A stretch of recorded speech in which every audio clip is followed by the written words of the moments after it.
poprzedniej części omówiłam Demiana Hermana Hesse oraz zanalizowałam Blood, Sweat and Tears pod kątem tej książki. Dziękuję za wszystkie wasze komentarze, które jak zawsze są bardzo przydatne, a także za to, że oglądacie tą serię i że ją lubicie, mam nadzieję. Tym razem chciałam omówić, co już wspominałam w poprzednim filmiku, krótkie filmiki teaserowe. Jest ich 7, bo tylu jest członków i one są także na podstawie Demiana. Co ciekawe, są jeszcze bardziej na podstawie Demiana niż Blood, Sweat and Tears, bo tych cytatów jest dużo, tych scen jest bardzo dużo, więc mam nadzieję, że będzie wam się podobało. Jako że tych filmików jest aż 7 i będzie to trwało naprawdę długo, to postanowiłam podzielić to na kilka części. I w tej omówię pierwsze dwa filmiki, czyli Begin i Life. Zaczynamy!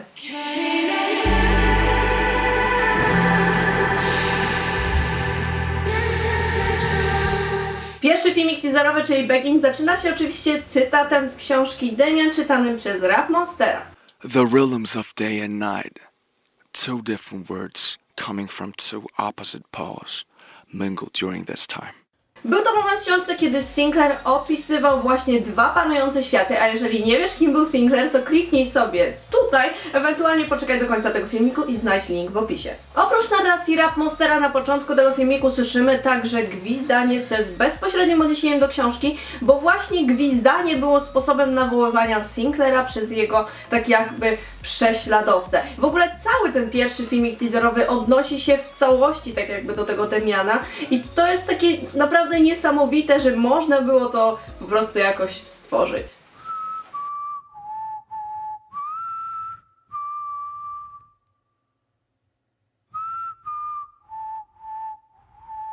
Jungkook leżący w łóżku to oczywiście Sinclair, który ma koszmary. Śni mu się ptak, śni mu się pisk opon, śni mu się rozbijane, tłuczone szkło. Oczywiście ten pisk opon może mieć związek z tym, co było wcześniej, że miał wypadek uderzony przez samochód. Jeżeli żyje, jeżeli nie żyje, to w zależności oczywiście od waszej interpretacji, ale to ma naprawdę niesamowity związek. I kluczowy wydaje się tu następujący cytat. Ptak wykluwa się z jajka. Jajkiem jest świat. Kto chce się urodzić, musi świat zniszczyć. Ptak leci do Boga, a imię Boga Abraxas. Ptak ten w książce pełnił ogromną rolę i był zwiastunem następujących wydarzeń, aczkolwiek jeśli chodzi o narodzenie się i zniszczenie świata, to można przywołać tutaj odpowiedni kolejny cytat. Wielu przeżywa ów zgon i ponowne narodziny, które są naszym losem. Jedynie ten jeden raz w życiu, w chwili, gdy próchnieć i stopniowo rozpadać zaczyna się świat dzieciństwa. Gdy wszystko, co ulubione, chce nas opuścić i nagle odczuwamy wokół siebie samotność oraz śmiertelny chłód wszechświata. A bardzo wielu on zawsze już pozostaje na tej mieliźnie przez całą resztę życia, lgnąc boleśnie do wszystkiego, co bezpowrotnie minęło, do marzenia o raju utraconym. Najgorszego i najbardziej morderczego ze wszystkich marzeń.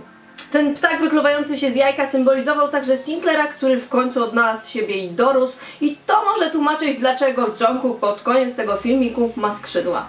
Sinclair był samotny i miewał koszmary i równie samotny jest Jungkook. Jest sam w tym pokoju, znajduje rysunek, swój rysunek, który przedstawia Sugę. Dlaczego Sugę? Bo po prostu to wygląda jak Suga, to po pierwsze, a po drugie nawet gdzieś tam z boku na ścianie widnieje zdjęcie Sugi. To wszystko się zmienia, łóżko nagle znika, a pojawia się sztaluga i konkretny kolejny obraz, który jest odniesieniem właśnie do książki Hermana Hesse i konkretnej sceny z niej.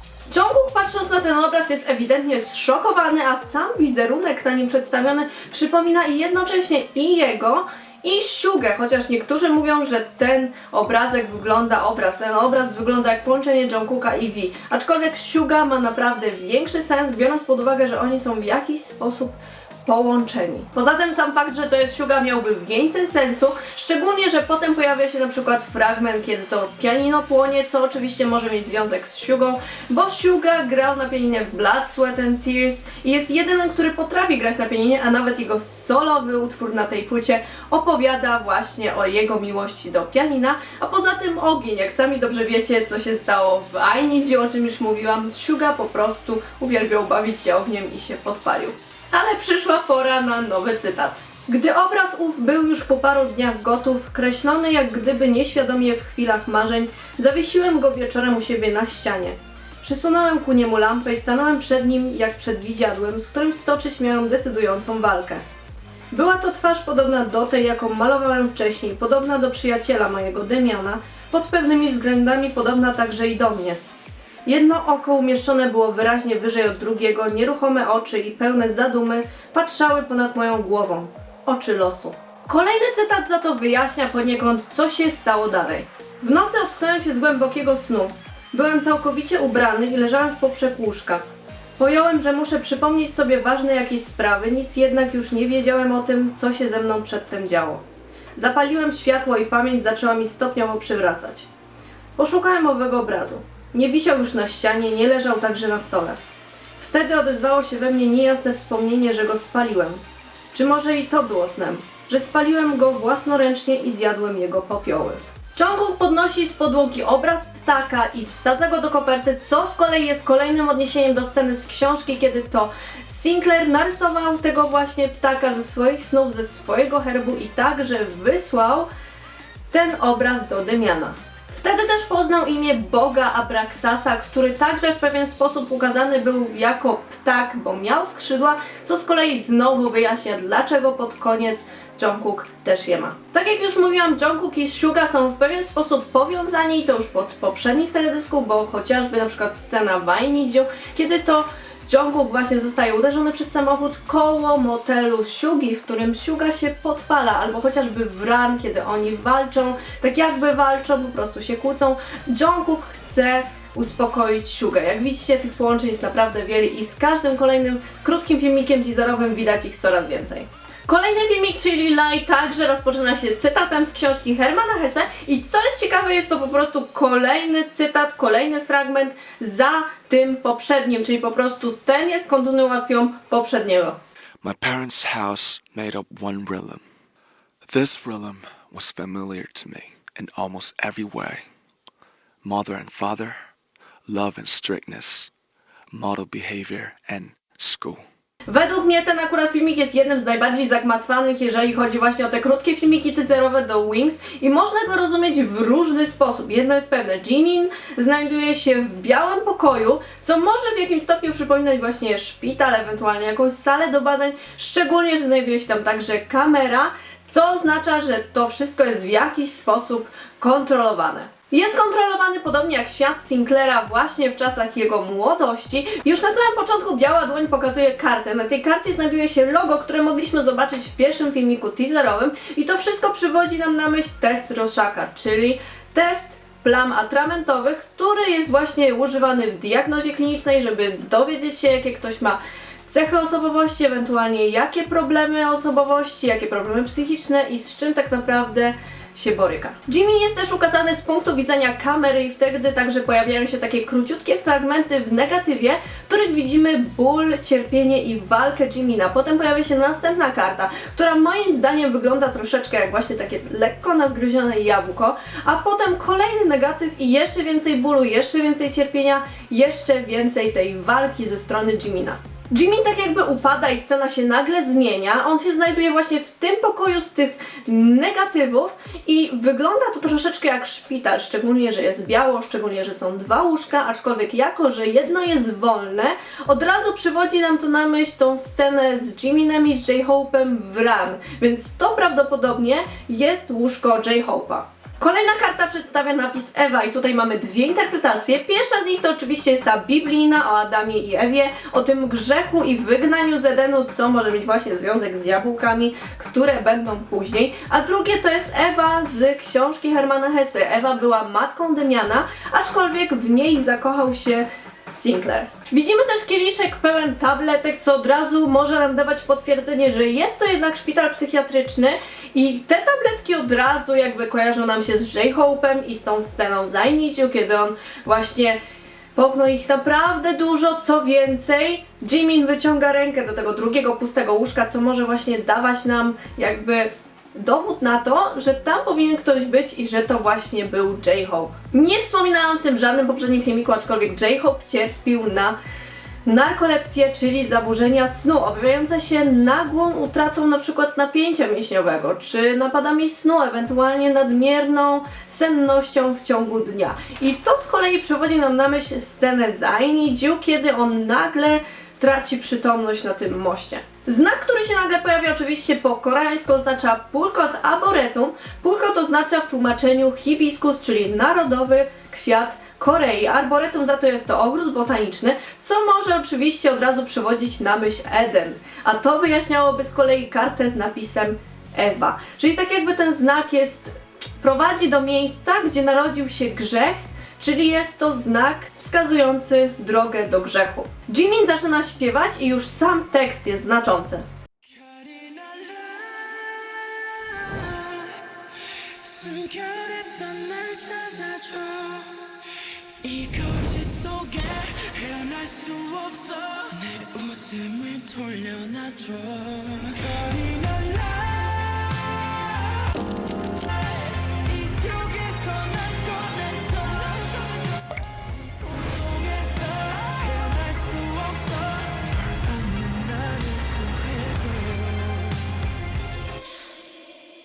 A szczególnie ostatni wers, czyli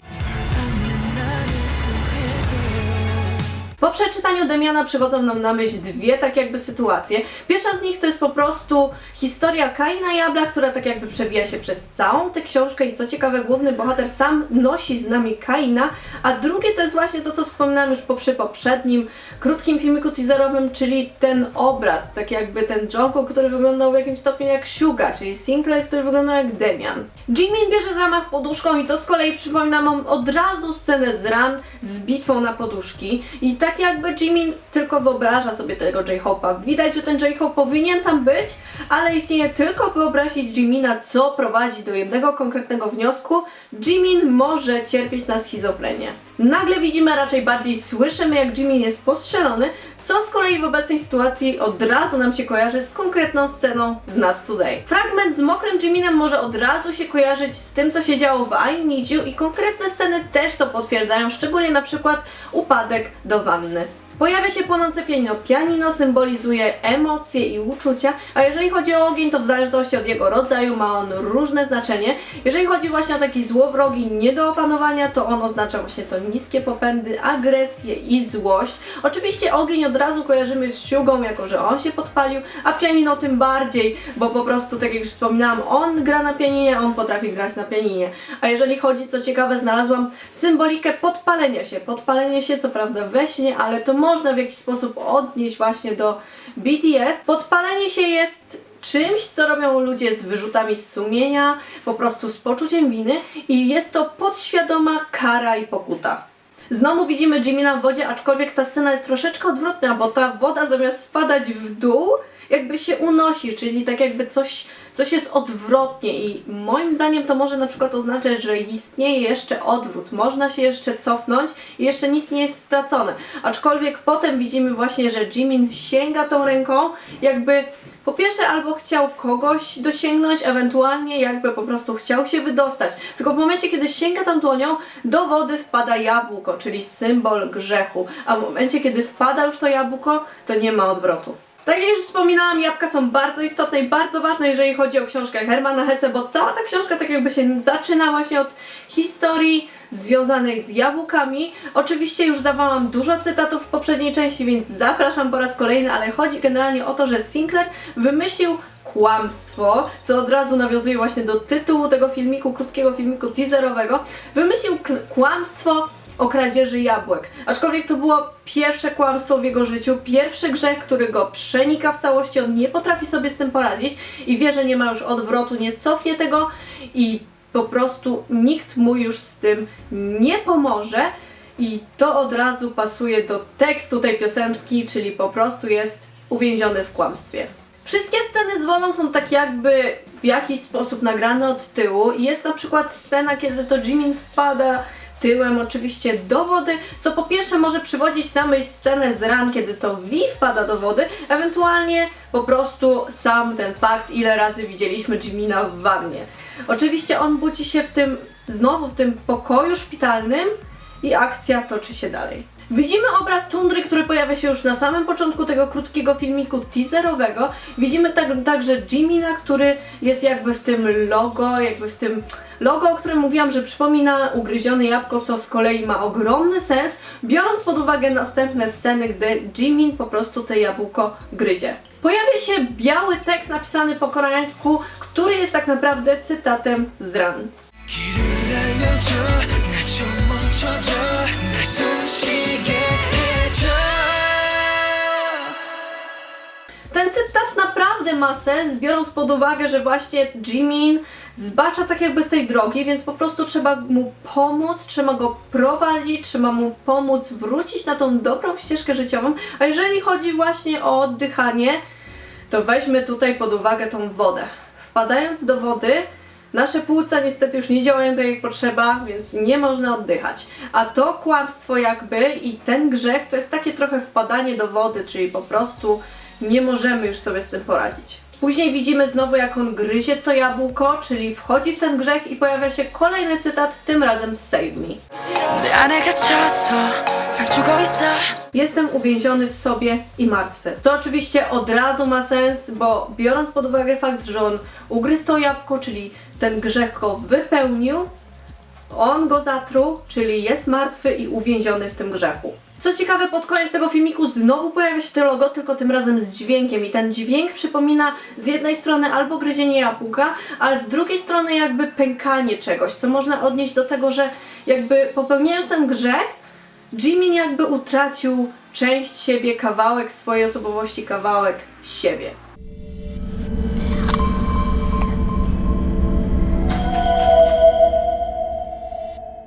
Live było filmikiem pełnym symboli, pełnych takich odniesień zarówno do książki, jak i do tych innych symboli, które już omawiałam wcześniej, więc to było naprawdę trudne, ale mam nadzieję, że Wam się podobało. Tego będzie dużo więcej, bo jak wiecie, jeszcze zostało trochę tych filmików, bo zostało ich aż 5, więc nie mogę się już doczekać kolejnych części, ale jeżeli macie jakieś przemyślenia na ten temat, jak zawsze czekam na Wasze komentarze, na Wasze teorie.